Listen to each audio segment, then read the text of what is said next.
जय श्री ओम नमः सिद्धेभ्यः। जय श्री महावीराय नमः। जय श्री परम्पराचार्य गुरुवे नमः। जय श्री उमा स्वामी गुरुवे नमः। जय श्री शांति सागर गुरुवे नमः। जय श्री विद्यानंद गुरुवे नमः।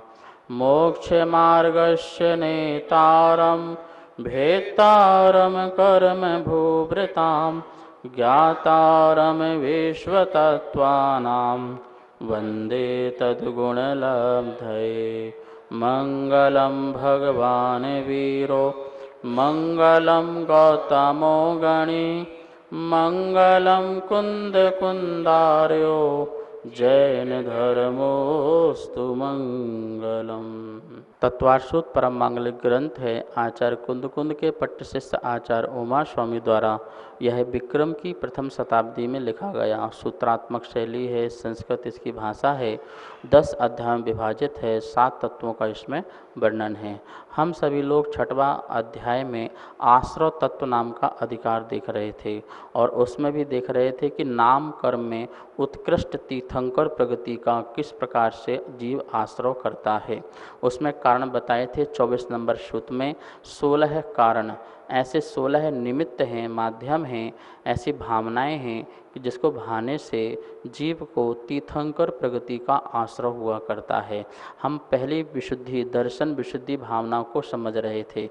कल अपन ने देखा था दर्शन विशुद्धि आदि के बारे में, जहाँ पर किसी भी प्रकार का सम्यक दर्शन में दोष उत्पन्न नहीं होता है, ऐसी विशुद्धि, ऐसा सम्यक दर्शन भावना से जीव को तीर्थंकर प्रगति का आश्रय हो जाया करता है। कल दर्शन विशुद्धि की भावनाओं में 25 प्रकार के दोषों में 4 प्रकार के दोषों को अपन ने देखा था। शंका, कांक्षा, विचिकित्सा और मूढ़ दृष्टि। आज आगे के दोष और देखेंगे। उसके पहले जो 24वां नंबर सूत्र है उसका बोर्ड के माध्यम से एक बार अवलोकन कर लेते हैं, फिर आगे समझते हैं। 6वें अध्याय का सूत्र नंबर 24वां। दर्शन विशुद्धिर विनय संपन्नता शील व्रतेष्वन्नति चारो भीक्षण ज्ञानोपयोग संवेगौ शक्ति तस्त्याग तपसी साधु समाधिर वैयावृत्त करण मरहदाचार्य बहुश्रुत प्रवचन भक्ति रावश्यका परिहाणी मार्ग प्रभावना प्रवचन वत्सलत्व मिति तीर्थकरत्वस्य। तीर्थकरत्वस्य तीर्थंकर प्रगति के आश्रय के ये सभी कारण हैं। 16, जिसमें दर्शन विशुद्धि के बारे में अपन समझ रहे थे। 5वां नंबर का जो दोष है वो अनुपगोहन नाम का दोष है। अनुपगोहन, सच्चा मार्ग जैन मार्ग है, जैन धर्म सच्चा मार्ग है। किसी कारणवश कोई अशक्य व्यक्ति है जो इस मार्ग में ना चल पाए अथवा चलते चलते च्युत हो जाए अथवा किसी प्रकार का दोष लगा दे, तो उसके दोषों को तो नहीं ढांकना और सबके सामने उसके दोषों का उजागर करना, उसको फैलाना अनेक माध्यम से, अपने वचनों के माध्यम से या अपने सोशल मीडिया के माध्यम से या अखबार प्रिंटिंग आदि के माध्यम से अनेक प्रकार से उसके दोषों को चारों ओर फैलाना, ये अनुपगोहन नाम का दोष है। वर्तमान में लोग ऐसा पाप बहुत करते हैं और ये पाप बहुत बड़ा जघन्य पाप होता है। कभी भी किसी के किसी भी प्रकार के दोषों को फैलाना नहीं चाहिए। ये अनुपगोहन दोष है। इसका मतलब है तुम्हारे अंदर उसके प्रति अहित की भावना है, अकल्याण की भावना है। जिसके अंदर किसी जीव के अकल्याण की भावना है, उस जीव का कभी कल्याण नहीं हो सकता है। तीर्थंकर कौन बनता है? जहाँ समस्त जीवों के कल्याण की भावना रखता है वो तीर्थंकर बनता है। चाहे वो मिथ्या दृष्टि हो, चाहे सम्यक दृष्टि हो, चाहे पापी हो, चाहे पुण्यात्मा हो, चाहे वो तुच्छ से तुच्छ जीव हो, निगोदिया जीव भी हो, उसके प्रति भी जो दया के परिणाम रखता है, करुणा के परिणाम रखता है, उसमें भी भगवान आत्मा को देखता है, ऐसा जो जीव है वो तीर्थंकर बनता है। तो समस्त जीव, चारों गतियों के जीवों के कल्याण की भावना रखने वाला व्यक्ति क्या किसी के पापों को देख करके उनको उजागर करना ये अच्छी बात नहीं है, ये अनुपगुण नाम का दोष है। वो कभी भी तीर्थंकर नहीं बन सकता ऐसा व्यक्ति। ऐसे भावों को छोड़ने वाला, जो साक्षात दोष दिख जाने के बाद भी धर्मात्मा, यहाँ पर जो विषय लेना है धर्मात्मा का लेना है। कभी किसी धर्मात्मा के पाप कर्म का उदय आ जाता है, एक सा समय नहीं रहता है, कर्मों की श्रृंखला कभी एक सी नहीं रहती है, न जाने कब कौन सा तीव्र कर्म का उदय आया, ऐसा तीव्र अनुभाग उदय में आया जिसमें उसकी अपनी मति नहीं चली, वो कमज़ोर हो गया उस समय और वो कुछ गलत कर बैठा, और वो गलत जो हो गया वो धर्म के खिलाफ हो गया, वो उसके मोक्ष मार्ग के खिलाफ हो गया। तो उस समय हमें वो दोषों को देख करके क्या करना चाहिए? जगत को नहीं बताना है, उसी व्यक्ति को दोष बता करके उसके दोषों का निवारण करना है। उसे प्रायश्चित मिले, उसे अच्छे संस्कार मिल जाएं, पुनः स्थिर हो जाए, वो आगे वाले अंग में आएगा। अभी अपन को तो सिर्फ इस अंग में ये जोड़ना है अनुपगूहन। उपगूहन का मतलब होता है छुपाना, उपगूहन का मतलब होता है छुपाव, और अनुपगूहन का मतलब होता है फैलाव। उसको छुपाना नहीं, उसको फैलाना। आपको पता है कि सीता ने ऐसा इस जन्म में कौन सा कर्म ऐसा गलत किया था कि जिसके कारण एक जो धोबी तुच्छ व्यक्ति जो है उस पर लांछन लगाया और राम को उन्हें जंगल में छोड़ना पड़ा। शायद इस भाव में तो उन्होंने इस प्रकार से कोई कर्म नहीं किया था, लेकिन पिछले आदि भवों में उन्होंने ऐसा कार्य कर दिया था। मुनि महाराज और एक आर्यिका जो आपस में स्वाध्याय कर रहे थे, तत्व चर्चा कर रहे थे, और वह जाकर के लोगों के सामने कुछ अपप्रचार कर दिया, जिसके कारण गलत हुआ नहीं था, अपप्रचार करने मात्र से उनका भी अपप्रचार हुआ, संसार में दोष लगाया। जो रावण के यहाँ रह के आए वो शुद्ध कैसे हो सकते हैं? इतना सा दोष लग गया। तो हमने गलती ना होने के बाद भी अपप्रचार किया। महानुभाव यहाँ कह रहे हैं अनुपगूहन। कभी भी किसी भी धर्मात्मा के द्वारा किसी प्रकार की गलतियाँ हो जाएं तो हमें उसका फैलाव नहीं करना है, दुष्प्रचार नहीं करना है। आज सभी लोग सोशल मीडिया आदि के माध्यम से देखते भी नहीं हैं, जानते भी नहीं हैं, पहचानते भी नहीं हैं, और ना ही सामने साक्षात्कार किया है, लेकिन किसी की सुनी सुनाई बातों को लेकर के वो फैलाना चालू कर देते हैं। धर्म का क्या होता है? नुकसान होता है। कितने लोगों की आस्थाएं टूटती हैं, कितने लोगों की श्रद्धा टूटती है।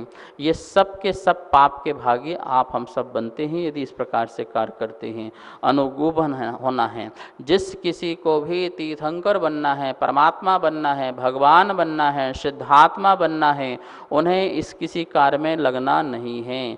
जैन धर्म का सीधा सा सिद्धांत है, जो करेगा वो भोगेगा, वो फल भोगेगा। जो कर्म करेगा वही कर्म को भोगेगा। तुम हम भोगने वाले नहीं हैं। आप उसको संबोधन कर सकते हैं, आप उनको अच्छे मार्ग में लगा सकते हैं। किसी की गलती हुई है तो उसी की गलती को बता करके उसके मित्र बन करके और उसको ठीक कर सकते हैं, लेकिन हमारा काम ये नहीं है कि हम इस प्रकार से प्रचार आदि करें। अनुपगूहन नाम के दोष से हमको बचना चाहिए। इस प्रकार से यहाँ पर अनुपगूहन हुआ। आगे लिखते हैं अस्थितीकरण। अस्थितीकरण, स्थितीकरण क्या होता है? आप 8 अंग में देखिए, उपगूहन और स्थितीकरण ये दोनों साथ साथ चलते हैं। दबाना भी और स्थित भी करना। उस समय किसी के पाप को दबाना भी और फिर उसको पुनः अच्छे मार्ग में बिठाना, स्थिति करना। लेकिन क्या किया? एक तो फैला दिया अनुपगूहन करके, और फिर क्या किया? अस्थितीकरण। अस्थिति का मतलब उसको और भी हमने क्या कर दिया, उसको चारित्र से, उसको दर्शन से, उसको सम्यक दर्शन से, उसको तप से, व्रत से क्या कर दिया, भ्रष्ट कर दिया। इस प्रकार के लोग भी बहुत हुआ करते हैं, जो किसी को धर्म मार्ग में तो लगाते नहीं हैं, लेकिन जो धर्म मार्ग में चल रहे हैं तो उनको धर्म मार्ग से कैसे लाएं नीचे। रोज़ ये मंदिर जा रहा है तो इसका मंदिर बंद कैसे कराया जाए, ये अभिषेक रोज़ करता है तो इसका अभिषेक कैसे बंद किया जाए, ये रोज़ महाराजियों के पास दर्शन करने, आहार दान आदि देने जाता है तो कैसे इसको यहाँ से हटा करके अपनी गलत संगति में लाया जाए। कोई व्यक्ति रात्रि भोजन नहीं कर रहा है तो उसको जबरदस्ती प्रेशर दे करके भय, डर आदि अनेक प्रकार से वातावरण ऐसा बना लिया जाता है कि उसे रात्रि भोजन करना पड़ता है। तो इस प्रकार से ऐसी समस्याएं जो आती हैं, वो जो व्यक्ति इस प्रकार का करता है वो कभी भी जो है तीर्थंकर बन नहीं सकता है। ठीक है ना। हमें इस प्रकार के धर्मात्माओं के आचरण को कभी भी च्युत करने की कोशिश नहीं करना चाहिए। हमें मुनि राज महाराज की भी ऐसी भैया वृत्ति आदि करना चाहिए कि जो उनके धर्म में चल रहे हों तो धर्म में चलते चलते उनको शिथिल नहीं बनाना है, उनको शिथिलाचार में नहीं ले जाना है, उनके अनुरूप ही कार्य करना है जो मोक्ष मार्ग के सही हों। जो गृहस्थ जीवन के कार्य हैं वो कार्य मुनिराज आदि से हमें नहीं करवाना है, क्योंकि वो भी पर क्या होगा, अस्थितीकरण होगा, क्योंकि वो अपने मार्ग में स्थित हैं और उनको हम संसार मार्ग में लेकर आते हैं तो वो भी कहीं ना कहीं हमारा अस्थितीकरण होगा। तो ध्यान रखना, सम्यक दर्शन से, सम्यक ज्ञान से, सम्यक चारित्र आचरण, संयम, तप, व्रत आदि अनेक प्रकार की जो भी धर्मात्माएं हैं उनको धर्म से हमें कभी भी च्युत नहीं करना है। हो सके तो तुम स्वयं धर्म करो और दूसरे जो धर्म कर रहे हैं उनकी अनुमोदना करो, लेकिन जो धर्म कर रहे हैं उनको एन केन प्रकार किसी भी प्रकार से धर्म मार्ग से हटाना ये महापाप कहलाता है। नमोस्तु आचार्य श्री। आचार्य श्री, कभी कभी हम अज्ञानवश हम ऐसी बातें कह देते हैं कि मंदिर जाने से क्या लाभ होगा, हमें सामग्री क्यों चढ़ानी चाहिए, मुनिराज क्यों बनना चाहिए, इन सब चीज़ों का अज्ञानवश हमारे मुख से निकलना भी हमें दोष लगाता है। हमारे अंदर जब श्रद्धा की कमी होती है तो इस प्रकार के हमारे शब्द निकलते हैं। ध्यान रखना, अंदर के भाव ही हमारे शब्द बनते हैं, शब्द ही हमारी जो है क्रिया बनती है, क्रिया ही हमारा चारित्र बन जाता है और चारित्र ही हमारी आदत बन जाती है। इसलिए कभी भी इस प्रकार के मन में भाव ऐसा पैदा नहीं लाना चाहिए कि मंदिर जाने से क्या होता है, क्या रखा मंदिर जाने में, क्या रखा भगवान की सामग्री चढ़ाने में। भगवान को तो सामग्री की आवश्यकता होती नहीं है तो क्यों सामग्री चढ़ाना। आजकल पंचम काल में मोक्ष तो होता नहीं है तो फिर क्यों महाराज जी बनना। तो ये आजकल तपस्या करने से मोक्ष की प्राप्ति होगी नहीं तो क्यों व्रत उपास आदि करना, क्यों शरीर को सुखाना, क्यों कष्ट देना। जिंदगी मिली है उसको अच्छे से जीना चाहिए, खाओ पियो मौज करो मस्ती करो।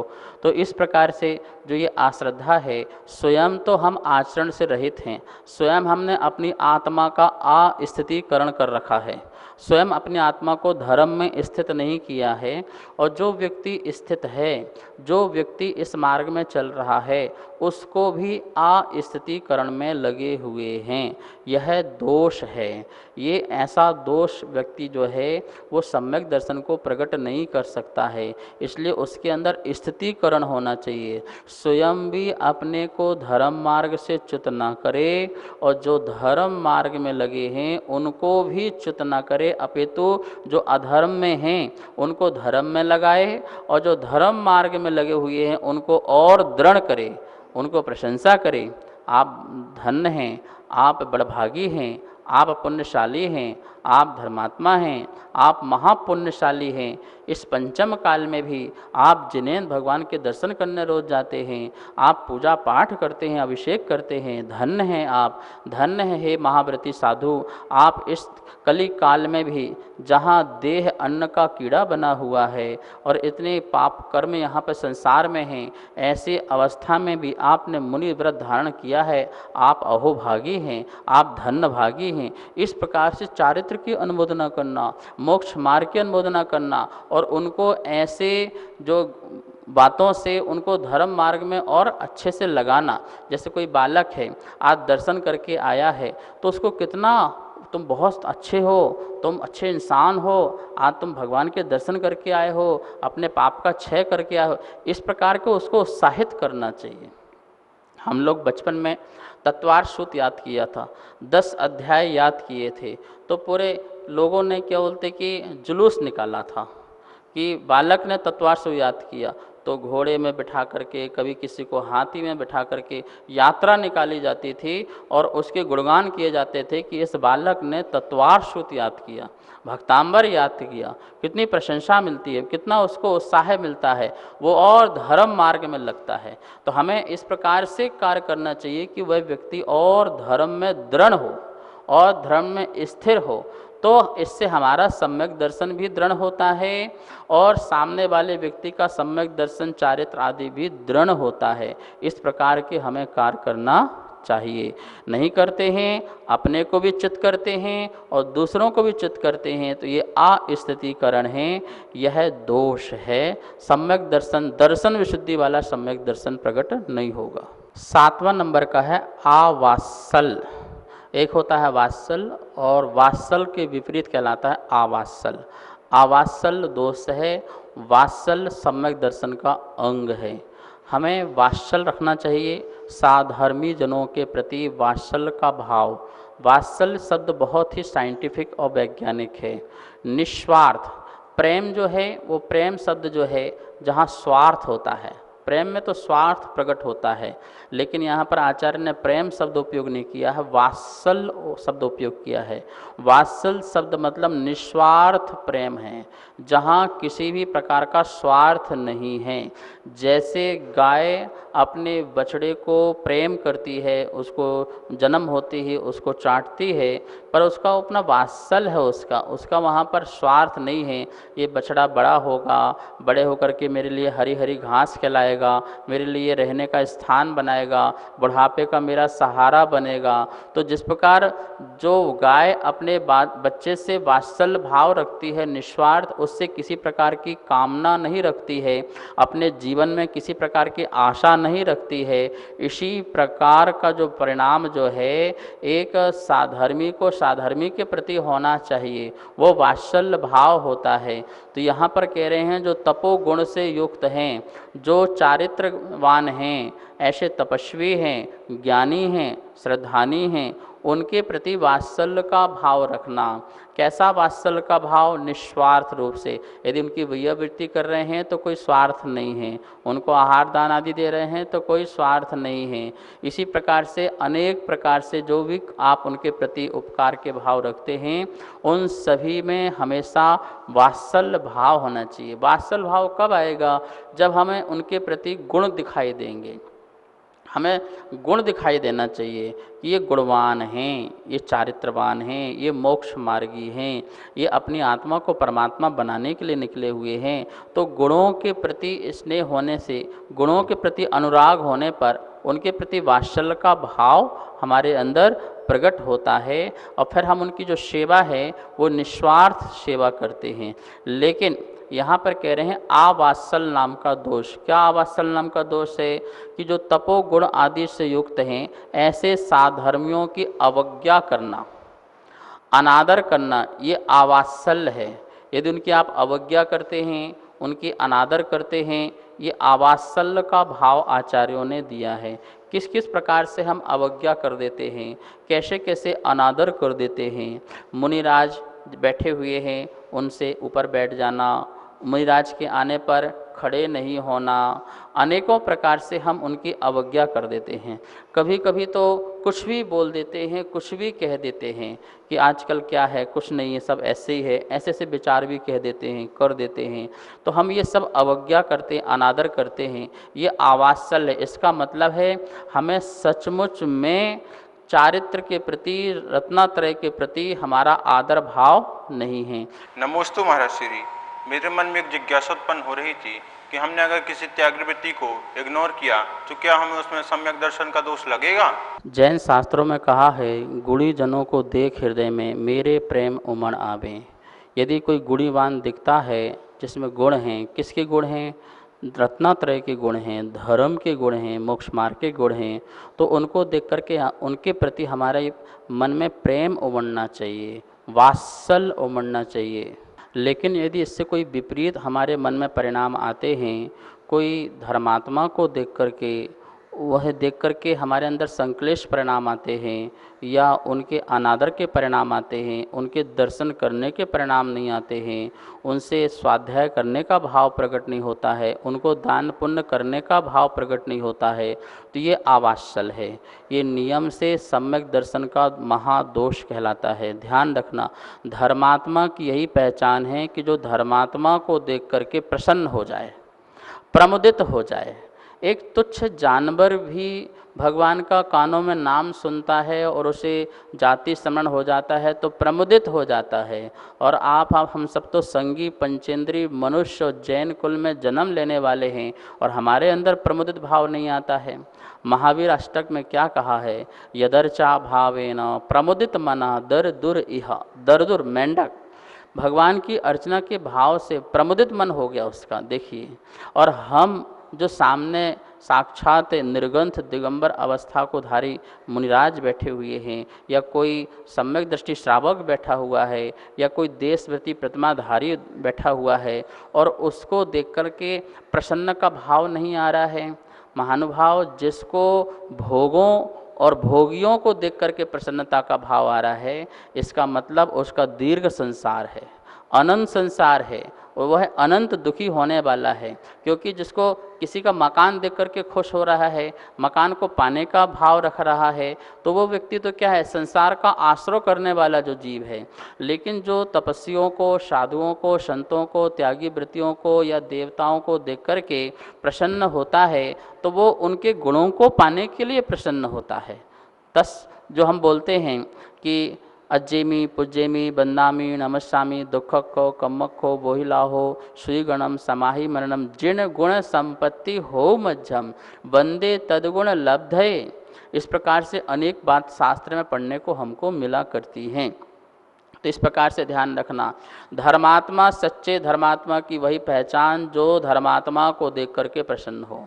यदि मेरे पास कोई मुनिराज जी आए और मिलने आए, दर्शन करने आए, या संयोगवश मिलें और मैं बड़ा हूँ या मेरी दीक्षा बड़ी है या वो बड़े हैं, कोई भी हो, तो आपस में मिलन करना, आपस में मिलना, वात्सल भाव रखना, एक दूसरे की सुख साता पूछना, एक दूसरे के रत्नात्रय के बारे में जानना, धर्म के बारे में जानना, अनुभव जानना, और मोक्ष मार्ग में हम और कैसे बढ़ें, इस प्रकार की तत्व चर्चाएं होना। मुख मोड़ लेना, मिलना नहीं, तुम इस संग के हो, उस संग के हो, तुम छोटे हो, तुम बड़े हो, इस प्रकार का विचार विमर्श करके हम लोगों में भी अप्रभावना करते हैं, आवास्यल भाव दिखाते हैं। ये बिल्कुल सही नहीं है, कभी भी ऐसा नहीं करना चाहिए। हमेशा धर्मात्माओं से मिलो, ऐसा लगना चाहिए कि मोक्ष ही मिल गया हो। क्यों? क्योंकि जब हम धर्मात्मा मिलते हैं तो हमारे अंदर और अनुभव प्रकट होते हैं, हमारे अंदर अनुभूति कैसे हो उस बात को हमें ज्ञान होता है, शास्त्र ज्ञान और मिलते हैं, नई नई बातें मिलती हैं। आचार्य जी कहा करते थे, सभी से मिलना, सभी से मिलने से तत्व ज्ञान बढ़ता है, तत्व रुचि बढ़ती है, और दूसरे के साधुओं को देख करके अपने अंदर मोक्ष मार्ग में और दृढ़ता आती है कि हमें और साधना करना है, हमें और अच्छे मार्ग में चलना है। तो इस प्रकार से जिसके अंदर आवात्सल्य भाव होगा धर्मात्मा के प्रति, आचार्य भगवान कहते हैं, उसका सम्यक दर्शन शुद्ध सम्यक दर्शन नहीं है, कदापि नहीं हो सकता है। और ऐसा जीव 16 कण भावना का भावना नहीं भाज सकता, क्योंकि पहली भावना उसकी नहीं है तो अन्य भावना कितनी भी उसकी हो वो यहाँ पर स्वीकार नहीं की गई हैं। दर्शन विशुद्धि के साथ एक भावना भी होती है तो तीर्थंकर प्रगति का आश्रय कर लिया करता है। अंतिम यहाँ पर देखना है अप्रभावना। जो अप्रभावना नाम का दोष है वह क्या है?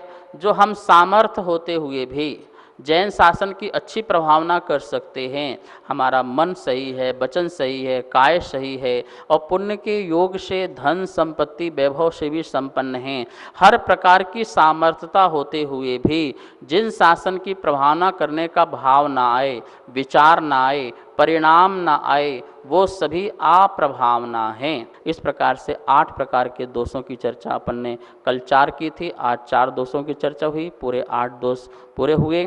इन दोषों के अभाव से हमारा सम्यक दर्शन शुद्ध हुआ करता है। आज का स्वाध्याय आज यहीं संपन्न करते हैं।